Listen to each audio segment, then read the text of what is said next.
So you know that in France, France is known for the cheese, for very, very good cheese. And we tend to overeat sometimes on the cheese. And I've heard that it can be unhealthy and bad for our body, but can you dive into why it might be bad for us to eat dairy stuff? Zoe, you can Yeah. go ahead. Well, Jel, do you want to cover the nutrition side, or do you want me to? You start us off. We can dive into that too. Okay. So the answer is yes. Cheese is addicting. It is as addicting as cocaine. I don't want to get this wrong, but I believe it's the casein that is the addictive substance. Jelly is nodding, so I'm getting confirmation. But the other the addictive part of cheese is like only half of the problem. I would say the other half is also the environmental harms that it causes from the dairy industry, and also the cruelty of the cheese industry. So it seems obvious, but sometimes people don't think about it, that in order for cows to produce milk, they have to be pregnant. And so 9 months out of every year, a dairy cow is pregnant. And the impregnation process is awful. It's human caused. It's not natural. And then so the cow becomes pregnant. She's pregnant for 9 months. And then when she has her baby, there's no stronger bond than a baby and his or her mother. And pretty much immediately, that baby is taken away from his mom. He is not allowed to nurse. In fact, there's a very cruel device that the dairy industry uses. It's common practice. They'll put this like plastic thing through the cow's nose so that when he goes to nurse from his mom's udders, he like pokes her and it hurts her in her udders, because there's the baby calf who milk is intended for, he's not allowed to have the milk because the milk is for the humans now. So the baby cow is taken away, and oftentimes they will be sent to the veal industry, the veal farm, and they'll be slaughtered after about 6 weeks, used for veal. Sometimes if they're a female cow, sometimes they'll be like, sent back, and they'll then become dairy cows. But that's the life of a dairy cow. She will be kept in a very confined space and just be kept pregnant and producing milk. Her udders will be hooked up to these like large metal machines, and oftentimes her udders will get infected. There will be lots of blood and pus, and the living conditions are no better. There's lots of animal waste that results in runoff into waterways, and lots of greenhouse gas pollution, lots of nitrogen pollution. So the entire operation is an industry that I choose not to support, and that's how milk and cheese is made. Yeah, I didn't know. It now sounds very naive, but I didn't think about the fact that the cow had to be pregnant to produce milk. But it's like when you told me that, it's so obvious. And yeah, it's terrible to hear. I everything you told me is brand new, and that's why I think it's important to spread the message, because we don't know, we don't think about it, and we don't have this mindset of saying, oh, they could treat animals this way. We don't think, we don't process through, we just don't think about it, and that's why it's important to know what's really happening, and it's not to be educated about it. Yeah, and It's very hidden. They do a very good job of hiding the reality. You just see a happy cow in the grass eating, but and I think that the undertone here that Zoe, hasn't explicitly said is, is it possible to sit here as three women who most likely identify as feminists and also support an industry that treats females that way? Yeah, I totally agree. And so Jelly, do you think there is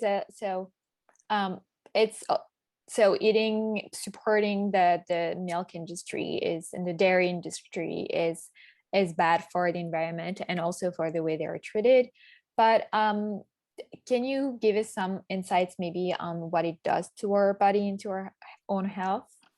Yeah, I mean, the entire point of milk is to help a baby calf gain over 500 pounds in a year. So it's quite naive to think that you can drink milk and not have that make you gain weight, right? So I think that, that's like obviously part of it. I talk about this book all the time, Eat to Live by Joel Fuhrman. But while I was flipping through, they have an entire section just talking about, do dairy foods actually protect us from osteoporosis? Because I think that that's also such a myth out there that, oh, drink your milk and you'll be protected. And that's actually not what the research shows at all. And, in fact, he says like there was a multi-country analysis of hip fractures as, a result of osteoporosis.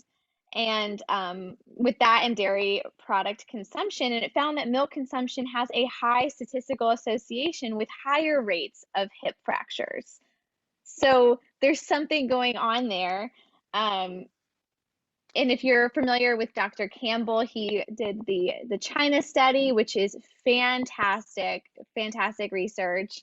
But he found, and not necessarily in the China project, but he found that ironically, osteoporosis tends to occur in countries where calcium intake is highest, and most of the calcium intake is from these, protein-rich dairy products. So the thing is that we can get things like calcium, you can get that from plant sources, right? Like green vegetables, tofu, beans, sesame seeds, even oranges. So it just goes to show you that this idea that we have to get our calcium from milk is so false. It's just that there are so many big players out there who they're benefiting so much from us not knowing what the dairy industry is doing and how they're treating these animals, and also putting out, hiding actual research that's taking place.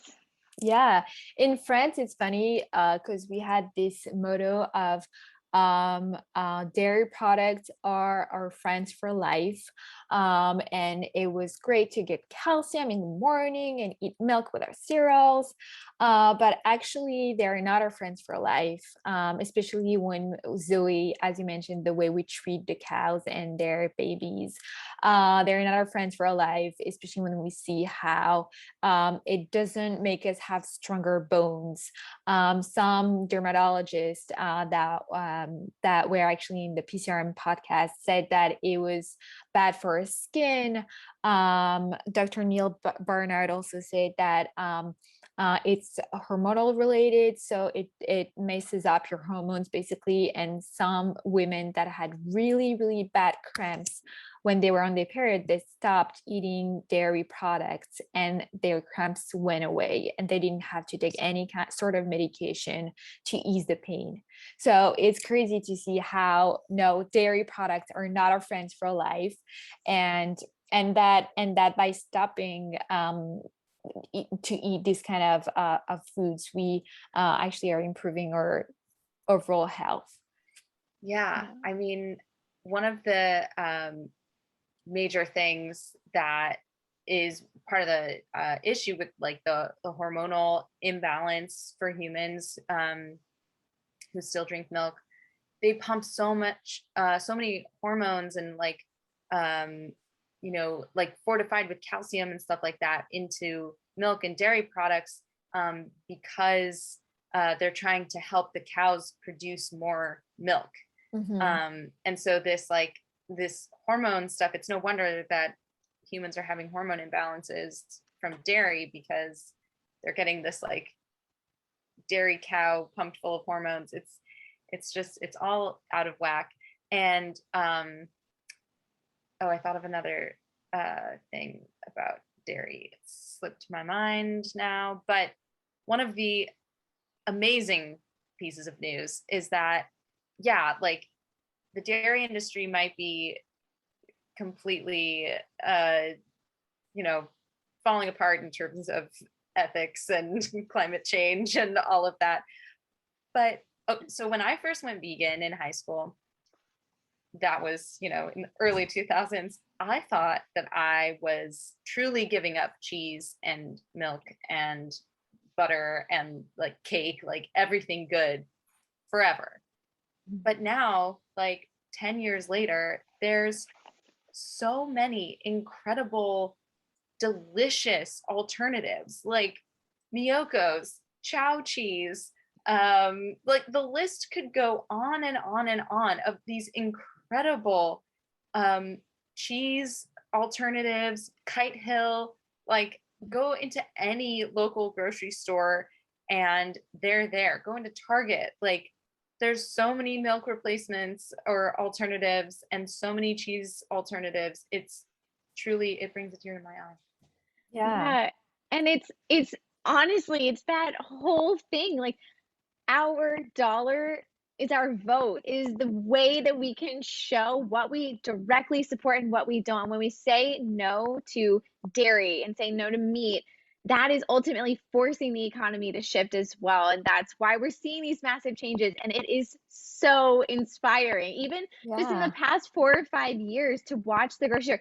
Every time I walk in the grocery store, I make sure to like go buy kind of the more packaged, plant-based products, but it's incredible to just continue to watch it expand, and you just walk by and clap because it's awesome.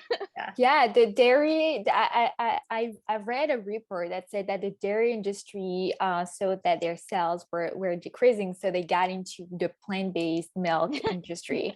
And so it's definitely what you decide to put your money into is actually vote for what you want to support and for what you're not supporting, and that's really, really important. There is one last thing I wanted to touch upon is sugar cravings. So I remember that when I saw this video explaining to me what is whole food plant-based, it was just, whole food plant-based is eating real food. So whole fruits, veggies, whole grains, legumes, nuts, and seeds. And then I realized, okay, so we don't have any dairy products. We don't have any animal-based products. And we don't have refined sugar.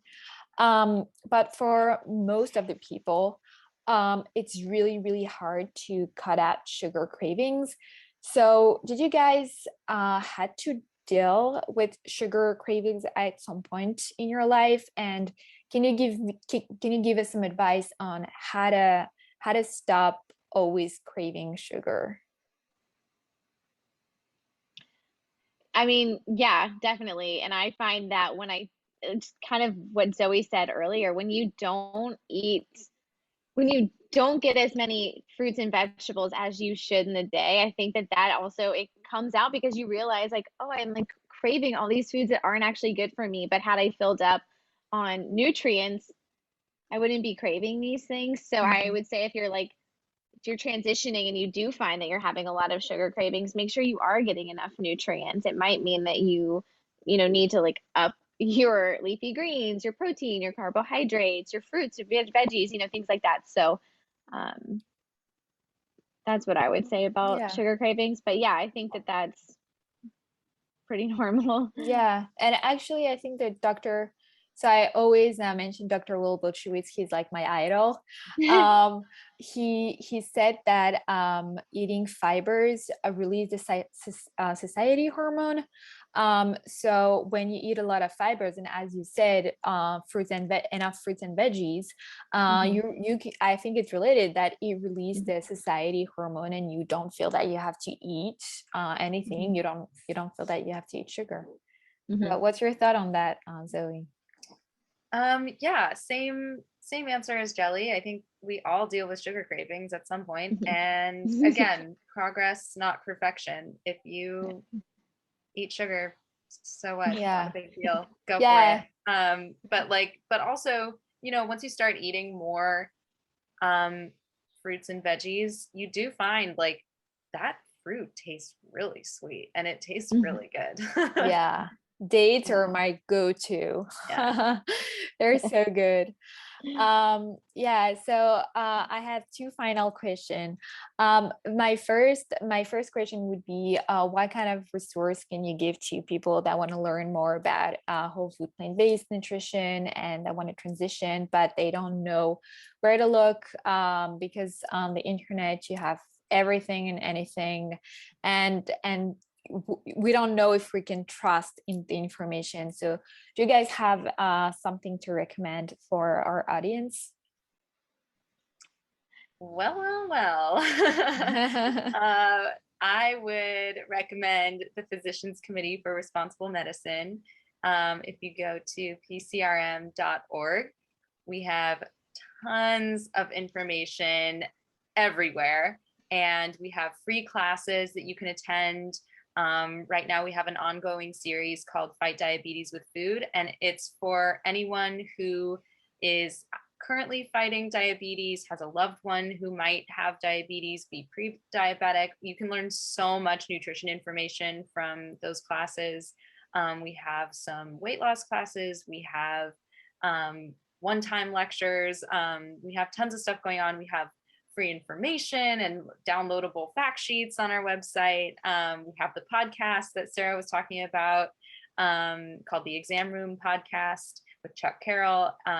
We have tons of stuff going on all the time, and we have one thing that I wanted to plug is the Power Plate, or Dr. Greger's Daily Dozen, which is just an easy way to start. I think just to get, make sure you're getting all the nutrients and veggies, fruits and veggies in a day. Those would be that would be a good place to start. Thank you so much, Zoe. What about you, Jelly? Yeah, I would say if you are fresh into the plant-based lifestyle, highly recommend just sitting down and watching a couple documentaries to see the impacts of your fork and what you're putting into your body. Everyone has probably heard of these already, but a great place to start is Cowspiracy, Forks Over Knives, Vegucated. Also, I will talk about this again, but this book, Eat to Live, is so transformational in how you look at your food, and it is through the lens of how you can eat a plant-based lifestyle to lose weight. So if that's something you are interested in, and that is a helpful book. And then also love Dr. Greger, his book How Not to Die. Like I said, it is so full of so much research. So if you are a very science-minded person, I'm sure you'll appreciate it. Yeah, very nice. I'll make sure to put that on my Instagram post so that everyone have the resource. My final question for you guys, and I always finish and wrap up with this final question, and everyone gets to answer that. What's your favorite healthy food? Zoe, do you want to start? So many, right? I already know what Jelly's answer is going to be, so I'm not going to say her answer. One thing that I had tonight was arugula. I've been on an arugula kick, so. Yeah, arugula makes everything taste better. I feel like arugula is like the restaurant salad. Yeah, kind of. Yeah, it's a little bit bitter. Yeah, I love it. Jelly, I think you don't have to mention it. Yeah, but I'll let you say it. I'll let you say it. You have to pick one type of potato though. The potato podcast. The potato podcast. Honestly, all potatoes. I like truly in my kitchen. I have a bowl where like most people would like showcase fruits, and mine's just full of potatoes. So all How do potatoes. you cook them though? How do you Wow. prepare your potato? I mean, it depends. If it's a lazy day, I stab it a few times, throw it in the microwave, and Yeah, I'll it's eat it that raw. I easy. can dip it. Yeah, it's so simple. It's a couple Yeah. minutes. Yeah. Did you say raw? Love. No, no, no. Oh, No, I haven't gotten that far yet. I don't think you. I don't think you could eat it raw. No, That that's would not hurt my possible. stomach. But yeah, and then I love making mashed potatoes too. Just like throw a little bit of soy milk in after you boil it, and it's Yeah. very easy. And fries, Yeah. like throw in the air fryer. Come on, there's so many ways. Don't Oh get me started yeah. on potatoes. I actually, the way I like to eat sweet potatoes is so easy. I just cut them in half and bake them for an hour. And I don't even put oil, nothing. And then I just put some avocado and lemon, like a squeeze of lemon juice and some scallions, and it's delicious with a lot, with Yum. some salt. I never, so I have this trick that I don't salt my food when I cook. When I cook my food, I cook them without salting it when I meal prep, and then I put the salt on top when it's done cooking, because I feel like the heat just absorb the salt and we don't feel it as much. So it's just something I've realized that I don't have to put salt all the time in all my foods, even though salt is not particularly bad for you. But yeah, just something I've done. So yeah, so my favorite food, it's I love walnuts. Gotta say walnuts. Yeah. Walnuts are just Nice. so good. I snack on nuts all the time, and even on my avocado toast, I would put some nuts on my salads. And especially walnuts. So yeah, I'll go for that. Yeah. Love it. Well, thank you so much, Zoe and Jelly. It was so nice to have this conversation. I've learned a lot, and I'm sure the French audience learned a lot. I'll make sure to tag you on my Instagram page so that everyone can go follow you as well, because I'm sure you have valuable information to share.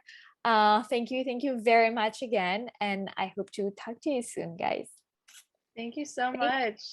thank you.